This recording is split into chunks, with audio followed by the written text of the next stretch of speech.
Le strike est l'action idéale au bowling qui consiste à faire tomber toutes les quilles dès l'envoi de la première boule. Un mouvement qui à haut niveau demande une bonne condition physique.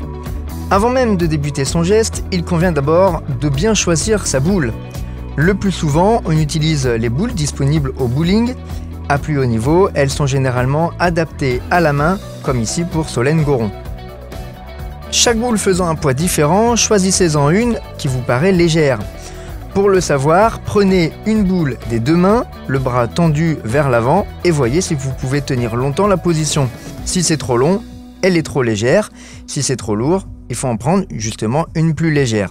En général, comptez 10 livres pour une femme et 12 à 13 livres pour un homme. Vous trouverez sur la piste des repères. Ils sont très importants notamment pour démarrer et permettre de bien se positionner. Commencez généralement avec le pied sur le point central.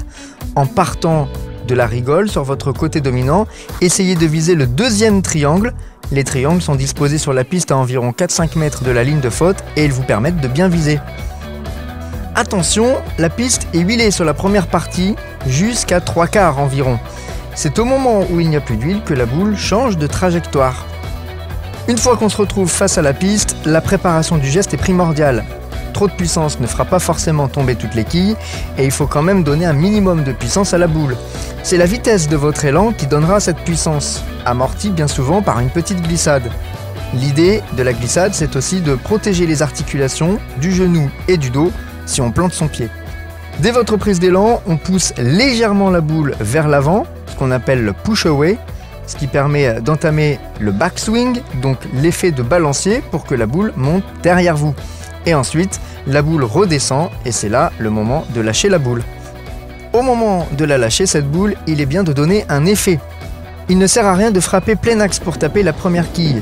Dans ce cas, celles qui sont aux extrémités de la piste ne tomberont pas et du coup, il sera plus difficile de faire un spare avec votre deuxième boule puisqu'il reste au moins une quille de chaque côté.